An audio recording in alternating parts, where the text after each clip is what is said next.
بسم اللہ الرحمن الرحیم۔ ہمارے بھائی نے سوال کیا ہے مراقبے کے بارے میں کہ مراقبہ کسے کہتے ہیں اور یہ مراقبہ علم روحانیت میں پڑھائی کے دوران، عملیات کے دوران اس کی کیا حیثیت ہے، کیا اہمیت ہے۔ ہم تھوڑی سی اس پر روشنی ڈالتے ہیں۔ جو ہم نے اپنے بزرگوں سے سیکھا اور جو ہمارے بزرگوں نے ہمیں مراقبے کے بارے میں بتایا، وہ چیزیں میں آپ سے شیئر کرتا ہوں۔ ہمارے بزرگوں نے فرمایا کہ مراقبہ جو ہوتا ہے یہ بیسیکلی لفظ مراقب سے نکلا ہے اور اس کے معنی ہیں نگہبانی کے، یعنی کہ انسان اپنے جو اس کے خیالات، وسوسے جو اس کو دل میں آتے ہیں نا، یہ اس کو روکتا ہے، اس کی کوشش کرتا ہے۔ ٹھیک ہے، اچھا، مراقبے کا مقصد بیسیکلی یکسوئی حاصل کرنا ہوتا ہے۔ اب ہم یکسوئی کیسے حاصل کر سکتے ہیں، ہم اس کے بارے میں گفتگو کرتے ہیں۔ اصل میں دیکھیں، مراقبہ کرنے کے مختلف لوگوں نے مختلف طریقہ کار تعلیم کرے ہیں۔ میں وہ تجربہ آپ سے شیئر کرتا ہوں جو میرے بزرگوں نے مجھے تعلیم کیا تھا میرے ابتدائی دور میں۔ اب میاں حضور نے مجھے فرمایا کہ تم مراقبہ کیا کرو۔ اچھا، ہم مراقبہ کرتے، آنکھ بند کر کے بیٹھ جاتے تو ہمارے دل میں سارے دن کا جو بھی معاملات ہوتے، جو ہم دیکھتے، وہی ہمارے دل میں خیالات آ رہے ہوتے، تو یکسوئی حاصل نہیں ہو رہی تھی۔ ایک دن ہم نے میاں صاحب سے کہا اپنے کہ میاں ہمیں یکسوئی حاصل نہیں ہوتی ہے، تو ہم کیا کرا کریں؟ تو آپ نے فرمایا کہ بیٹا اچھا ایک کام کرو، ایک پرچہ لو، اس پہ نا ایک نقطہ ڈال دو۔ آپ نے اس نقطے کو دیکھنا ہے اور اس کو اس حد تک دیکھنا ہے کہ آپ جتنا برداشت کر سکو، اور جب وہ نقطہ آپ کی نظر سے اوجھل ہو جائے نا، اس کے بعد پھر دوسرا اسٹیپ اسٹارٹ کرنا، اس سے تمہیں یکسوئی حاصل ہوگی۔ خیر، ہم نے میاں کا حکم تھا، ہم نے پرچہ لیا، اس میں ڈاٹس ڈالا اور اس پہ توجہ سے دیکھنا شروع کر دیا۔ اچھا، آپ کو بتانے کا مقصد یہ ہے کہ اگر جو لوگ ابتدائی دور کے اندر اپنے ہیں تو وہ یہ چیز عمل کریں، کیونکہ اس سے مجھے جو فائدہ ہوا نا، سب سے پہلی اور سب سے بہترین کامیابی میری یہی تھی۔ تو اس کے بعد وہ نقطہ جب اوجھل ہو جائے، یہ ایک اسٹیپ آپ کا کمپلیٹ ہو گیا۔ اچھا، اس دوران آپ نے کوئی عمل نہیں کرنا، کچھ نہیں پڑھنا۔ میاں حضور نے سے مجھے فرمایا تھا کہ تم درود شریف پڑھنا، ٹھیک ہے، اور تصور اللہ کر کے نا، اور پھر اس کی طرف نگاہ جما دینا اپنی، اور کچھ نہیں پڑھنا۔ آپ نے بس کوشش یہ کرنا ہے کہ اس نقطے پہ اپنی یکسوئی قائم کریں۔ جب وہ نقطہ اوجھل ہو جائے، اس کے بعد آپ دوسرا اسٹیج شروع ہوا تھا۔ اچھا، جو میرا دوسرا اسٹیج شروع ہوا تھا وہ یہ تھا، میاں حضور نے فرمایا تھا کہ اب تم ایک کمرے کے اندر اندھیرا کر کے ایک کینڈل جلا لو، موم بتی جلا لو۔ اچھا، جب موم بتی جلاؤ گے تو اس کی جو لو ہوگی نا، آپ نے اس لو کو دیکھنا ہے۔ جب آپ اس لو کو دیکھیں گے نا، تو پھر آپ نے اس لو کے اندر مشاہدہ کرنا ہے، وہ نہیں جو آپ کے اپنے اندر کے خیالات و وسوسے ہیں، آپ نے صرف اس کو دیکھنا ہے۔ اور جب اس کو دیکھیں گے تو اس کے اندر ہی آپ کو کچھ چیزیں نظر آنے شروع ہوں گی، کچھ چیزیں ظاہر ہونے شروع ہوں گی آپ کو۔ لیکن یہ پریکٹس کرنے کے بعد آیا کیا ہوتا ہے، تقریباً جب مجھے یہ پریکٹس کرتے کرتے 20 سے 25 دن گزرے تھے نا، تو اس کے بعد جو لا تھی نا، وہ بالکل بلیک ہونے شروع ہو گئی تھی۔ بلیک ہونے کے بعد جب یکسوئی حاصل ہوئی تھی نا، پھر جب آنکھ بند کر کے تھے نا، جب تصور اس طریقے سے کیا، جب میاں حضور کو بتایا کہ میاں جب وہ آگ لال ہوتی ہے، جو اس میں بلیک ڈاٹس نا کافی بڑھ گیا، تو میاں حضور نے فرمایا اب موم بتی بند کر دو، اب آنکھ بند کرو، اور آنکھ بند کر کے یہ تصور کرو کہ موم بتی جل رہی ہے۔ جو لو تم نے ابتدائی دور میں دیکھی تھی نا، تو اس لو پہ توجہ کرو۔ پھر ہم نے کیا کرا، وہ موم بتی بند کر دی تھی، پھر اس کے بعد ہم آنکھ بند کر کے بیٹھ گئے تھے، اور پھر ہم نے آنکھ بند کر کے صرف یہ تصور کیا تھا کہ موم بتی جل رہی ہے۔ اور جب ہم نے آنکھ بند کر کے تصور کیا کہ موم بتی جل رہی ہے، تو آپ یقین کریں کچھ لمحے کے بعد وہ موم بتی کی جو لو تھی نا، وہ ہمارے سامنے آ گئی تھی بالکل، اور پھر ہم نے اس پہ ہی تصور کیا تھا۔ اس سے ہمیں یہ فائدہ ہوا تھا کہ ہماری یکسوئی ہمیں حاصل ہوئی تھی، اور یکسوئی حاصل کرنے کے لیے مجھے تقریباً 3 مہینے لگ گئے تھے۔ اس 3 مہینے میں میاں حضور نے یہ کہا تھا کہ تم اپنا عمل جو کر رہے ہو وہ اپنا عمل کرو، جب تم اپنے عمل سے فارغ ہو جاؤ اس کے بعد تم نے آدھے گھنٹے مراقبہ کرنا ہے۔ اب یہ مراقبے کی سب سے پہلی سٹیج میں نے آپ کو بتائی، جو سب سے پہلا سٹیج ہوتا ہے، سب سے پہلی سیڑھی جو ہوتی ہے، جب اس سے آپ کو یکسوئی حاصل ہو جائے گی نا، پھر آپ کوئی عمل کرتے ہیں، جب آپ بالکل توجہ کے ساتھ عمل کریں گے نا، تو اس عمل کے جو اسرار ہوتے ہیں نا، وہ پھر وہ انسان پہ کھلتے ہیں، پھر وہ معاملات انسان کے اوپر ظاہر ہوتے ہیں۔ اب جیسے مثال کے طور پہ اگر ہم بات کرتے ہیں نماز کی، تو نماز بہترین مراقبہ ہے، نماز بہترین مراقبہ ہے۔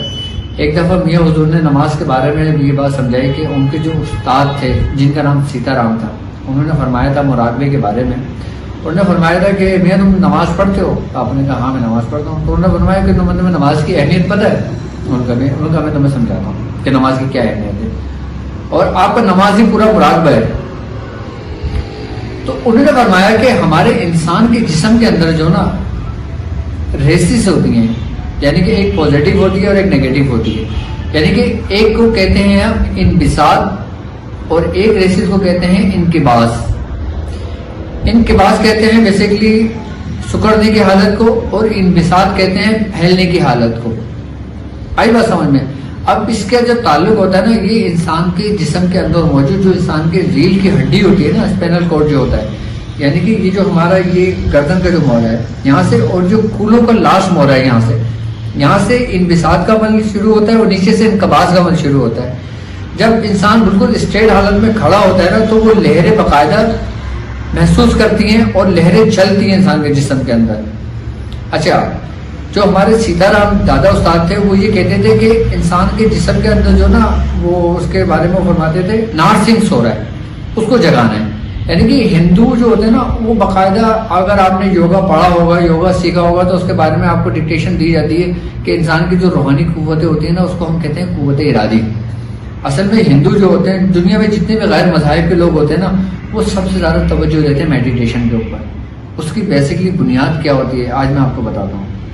میڈیٹیشن کا تعلق دنیا کے ہر مذاہب میں آپ کو ملے گا اور دنیا کی ہر کتابوں میں آپ کو تذکرہ ملے گا. اس کی وجہ بیسکلی یہ ہوتی ہے کہ اس سے انسان کو جب تک یکسوئی حاصل نہیں ہوتی نا، وہ کسی بھی مقصد میں کامیاب نہیں ہو سکتا. آئی بات سمجھ میں؟ اب وہ سیتا رام کہتے تھے کہ ہمارے جسم جو ریڑھ کی ہڈی ہے نا، اس کے اندر نارسنگ سو رہا ہے، ہمیں اس کو جگانا ہے. اب وہ اس پہ ریاضتیں کرتے تھے. اب پاپا ہمارے بتاتے ہیں کہ جو باقاعدہ ہندو جب اس پہ ریاضت کرتے تھے نا، تو تقریباً 12 سال، 14 سال، 18 سال صرف وہ اس کو جگانے کے لیے، یعنی کہ وہ قوت ارادی جو انسان کے اپنے اندر موجود ہے نا، اس کو جگانے کے لیے کیا کرتے تھے. اچھا، ہمارے مسلمانوں کے اندر ایک بہت خاص بات یہ ہے کہ اللہ تعالیٰ کی ایک نعمت ہم پر یہ ہے کہ ہمارے یہاں ریاضتیں کم ہوتی ہیں اور ہمیں فیض زیادہ ہوتا ہے. اس کی بیسک وجہ جو ہے نا، وہ ہے لا الہ الا اللہ محمد رسول اللہ. یعنی کہ جو سرکار دو عالم صلی اللہ علیہ وآلہ وسلم کا جو نور ہمارے اپنے اندر ہے نا، وہ ہمیں زیادہ سے زیادہ ریاضت، کم سے کم ریاضت، اور زیادہ سے زیادہ ہمیں نفع اور فائدہ صرف یہی نام ہمیں پہنچاتا ہے. اچھا، ہم بات کر رہے تھے مراقبے کی.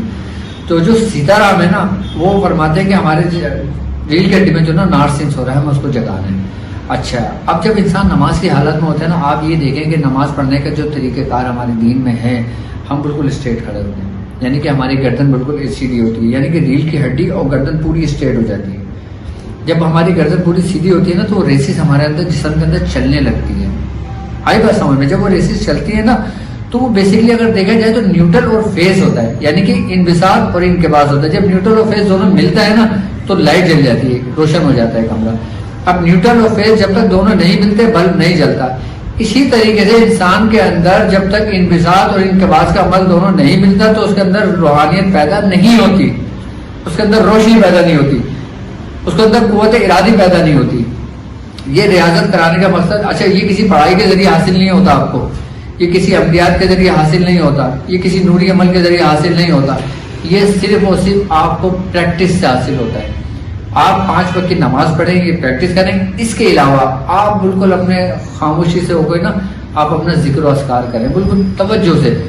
اچھا، ارے بڑے بزرگ فرماتے ہیں کہ اب جو جیسے تم یہ ایکسرسائز کرتے ہو، اب تم نے اپنی پڑھائی سے فارغ ہو گئے، اب تم نے پڑھنا نہیں ہے، اب تم نے صرف اور صرف ایکسرسائز کرنی ہے. ایکسرسائز کیا ہے؟ صرف اور صرف مراقبہ کرنا ہے، مشق کرنا ہے، آنکھ بند کر کے بیٹھ جانا ہے. ابتدا وہیں سے شروع کرنا جو میں نے آپ کو سمجھایا تھا. اس کے بعد کینڈل پر آنا، اس کے بعد پھر آنکھ بند کر کے بیٹھ جانا. جب آنکھ بند کر کے بیٹھو گے نا، پھر جب اسرار آپ پہ کھلیں گے نا، آپ مجھے دعائیں دو گے ساری زندگی.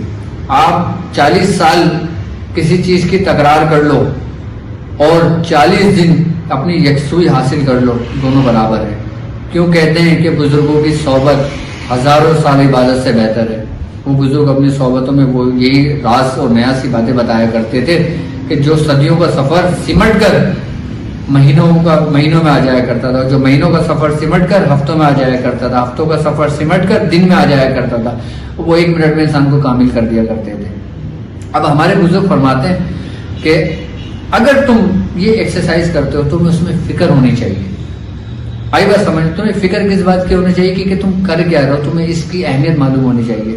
بڑے بزرگ کہتے ہیں کہ اگر تم ساری زندگی اللہ اللہ اللہ اللہ اللہ کرتے رہو اور اللہ اللہ کرنے سے اللہ نہیں ملتا، یہ اولیاء اللہ ہے جو تمہیں اللہ سے ملا دیتے ہیں. بہت مشہور یہ قول ہے یہ، یعنی کہ اللہ اللہ کرنے سے اللہ نہیں ملتا، اولیاء اللہ ہی تمہیں اللہ سے ملا دیتے ہیں. اب آپ یہ دیکھیں بڑے بزرگ فرماتے ہیں ذکر بے فکر کتے کی بھونک ہے، یعنی کہ فکر کی بہت اہمیت ہے، اتنی ذکر کی نہیں ہے. یعنی کہ ذکر کے معاملات کے اندر اگر آپ میں فکر نہ ہونا تو ذکر آپ کے لیے بالکل بے معنی و بے سود ہو جاتا ہے، اس سے کوئی آپ کو فائدہ نہیں ہوتا، اس کو صرف ثواب ملتا ہے آپ کو. یعنی کہ اللہ کا کلام پڑھتے ہو آپ کو صرف اس کا ثواب ملے گا، لیکن آپ کو اس سے کوئی فائدہ نہیں ہوگا اس کے علاوہ کہ جو آپ فائدہ دوسروں کو پہنچا سکیں. اب فکر کیسے ہوگی کہ ہمیں پتہ ہونا چاہیے کہ ہم نے کس طریقے سے اپنے آپ کو یکسوئی حاصل کرنا ہے. اچھا، یکسوئی حاصل کرنے کے لیے اب ہم کہتے ہیں کہ اب کوئی عمل کر رہے ہوتے ہیں ہم اس میں، ٹھیک ہے. اب جب ہمارے 40 دن مکمل ہو جاتے ہیں یا سال بھر مکمل ہو جاتا ہے، پھر جب ہم سے ہمارا استاد پوچھتے ہیں کہ بیٹا کیا کیا معاملات رہے، آپ اپنے اپنے مشاہدے بیان کرو. کوئی اپنا مشاہدہ بیان کر رہا ہوتا ہے، میاں میرے ساتھ ایسا ہوا ہے، کوئی بتا رہا ہوتا ہے میاں میرے ساتھ ایسا ہوا ہے، کوئی بتا رہا ہوتا ہے میاں میرے ساتھ ایسا ہوا ہے. لیکن کچھ لوگ ایسے بھی ہوتے ہیں جو بولتے ہیں میاں اب تک کچھ نہیں ہوا، ٹھیک ہے نا. اب جو یہ لوگ کہتے ہیں نا کہ اب تک کچھ نہیں ہوا، تو اس کا مطلب یہ ہوتا ہے کہ ان کی جو یکسوئی ہوتی ہے نا اس میں کچھ خامیاں رہ جاتی ہیں. اب خامیاں کیا ہیں میں آپ کو بتاتا ہوں. اب مثال کے طور پر ایک شخص عمل کرتا ہے، وہ پورا توجہ کے ساتھ کر رہا ہے، پورا اہتمام کے ساتھ کر رہا ہے، بالکل لوازمات کے ساتھ کر رہا ہے، یعنی کہ جیسا میاں نے اس کو حکم دیا ہے اور اس کے استادوں نے حکم دیا ہے، یا کسی اور سلسلے سے وہ بیعت ہے، کسی بھی سلسلے سے طالب علم ہے وہ اگر وہ عمل کرتا ہے، اس کو جو بتائے گا اس ترتیب سے کر رہا ہے، اس کے باوجود اس کو کامیابی اگر نہیں ملتی تو اس کی کیا وجہ ہے؟ اس کی وجہ بیسیکلی یہ ہوتی ہے کہ دیکھیں اس میں ہمیں ہر عمل کے اندر نا ہمیں اس کی فکر غور و فکر کرنا چاہیے. اللہ رب العزت قرآن میں بار بار یہ فرما رہا ہے کہ اور نشانیاں ہیں جو لوگ غور و فکر کرتے ہیں. اب وہ نشانیاں کیا ہیں؟ وہ انہی لوگوں کے لیے ہیں جو وہ غور و فکر کرتے ہیں، جو وہ کام کر رہے ہیں، جو وہ پڑھ رہے ہیں. اب ہم پڑھائی کر رہے ہیں اور سارا ہمارا ذہن اپنے کاروبار کی جانب ہو، یا سارا ذہن ہمارا اس جانب ہو کہ ہم فلاں چیز کو حاصل کر رہے ہیں تو وہ آئے گا تو کس صورت میں آئے گا، یا وہ ہمیں نقصان پہنچا جائے گا، یا وہ ایسی صورت میں آئے گا، یا وہ یہ کرے گا، تو ہمیں اس میں بالکل بھی نہیں کرنی چاہیے. ہمیں صرف وہ کام کرنا ہے جو ہمیں میاں حضور نے تعلیم فرمایا ہے. آپ کوئی بھی عمل کر رہے ہوں آپ بے شک کریں، کرنا چاہیے، لیکن اپنے عمل پورا ہونے کے بعد کم سے کم آدھا گھنٹہ اپنے آپ کو ضرور دیں. اور اس لیے نہیں، صرف اس لیے ہم دیں کہ آپ جو نا اپنے آپ کی یکسوئی حاصل کریں، یعنی کہ مراقبہ حاصل کریں. ابھی میں نے آپ کو پہلا اسٹیج بتایا ہے، اب انشاءاللہ تعالیٰ میں نیکسٹ ویڈیو میں آپ کو یہ بتاؤں گا کہ مراقبے کے اندر کیسے داخل ہوا جاتا ہے، کیا پڑھا جاتا ہے اور کیا پڑھ کے پھر وہاں سے نکلا جاتا ہے. ابھی ہمارا پہلا اسٹیج یہی ہے جو میں نے ابھی آپ کو تعلیم کی ہے. جب یہ اسٹیج ہمارا کمپلیٹ ہوگا تو آپ لوگ اپنے اپنے مشاہدے مجھ سے ضرور بیان کیجیے گا، مجھے بتائیے گا میری ویڈیو دیکھنے کے بعد. اس کے بعد جب میری نیکسٹ ویڈیو انشاءاللہ تعالیٰ اپلوڈ کروں گا تو میں اس میں مزید مراقبے کے بارے میں بتاؤں گا آپ کو، اور مراقبے کی حقیقت بتاؤں گا، اور مراقبے کے بارے میں تفصیلی ہم پورا چیپٹر ایک پورا پروگرام کریں گے. اچھا، جن لوگوں کو میں نے ابھی یہ چیزیں تعلیم کری ہیں، اگر آپ لوگوں کے دماغ میں کوئی سوالات ہوں یا آپ لوگوں کو کچھ مجھ سے پوچھنا چاہتے ہیں تو آپ مجھ سے کمنٹس میں پوچھ سکتے ہیں، مجھ سے پرسنل میں پوچھ سکتے ہیں، مجھے ان باکس میں پوچھ سکتے ہیں. اور انشاءاللہ تعالیٰ یہ بھی ویڈیو کا میرا پہلا حصہ ہے. میرا پارٹ دوسرا، اس میں مراقبے کے بارے میں تفصیلی آپ کو بتاؤں گا. ہاں، آپ سب سے پہلے یہ کام کر لیں کہ یہ چینل کو سبسکرائب کر لیں اور بیل آئیکن کا بٹن دبا دیں تاکہ جو میری نیکسٹ ویڈیو ہے نا اس کا نوٹیفیکیشن آپ کو مل جائے. آئی بات سمجھ میں، تاکہ میری ہر ویڈیوز آنے والی آپ تک پہنچ جائے. اور آپ اس کو زیادہ سے زیادہ لوگوں کو شیئر کریں تاکہ لوگوں کو علم روحانیت کا، علم العملیات کا اور مراقبے کے علم کا پتہ ہونا چاہیے. میں آپ کو ایک بات بتاؤں، صرف مراقبے کے اوپر پروگرام کرنے کے لیے مجھے کم سے کم 10 پروگرام اپنے ریکارڈ کرانے پڑیں گے، تب بھی یہ کمپلیٹ نہیں ہوگا. لیکن 10 پروگرام میں آپ کو سمجھ میں آ جائے گا کہ مراقبہ ہمیں کس طریقے سے کرنا ہے. علم تصوف میں، علم روحانیت میں، علم معرفت میں، علم کیمیا میں، تمام علوم کی جو بیس ہے نا، کہ یاد رکھیے گا کہ مراقبہ ہے، یعنی کہ یکسوئی ہے. جب تک آپ پہلا اسٹیج آپ کا کلیئر نہیں ہو سکتا، کامیاب نہیں ہو سکتے، آپ کبھی بھی آگے کامیاب نہیں ہو سکتے. آپ سارے زندگی رٹافیکیشن کر لیں، آپ کبھی کامیاب نہیں ہو سکتے.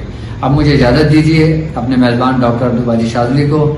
فی امان اللہ، اپنا بہت خیال رکھیے گا. انشاءاللہ تعالیٰ نیکسٹ ویڈیو کے ساتھ میں نیکسٹ ٹائم پھر حاضر ہوں گا۔ السلام علیکم ورحمۃ اللہ۔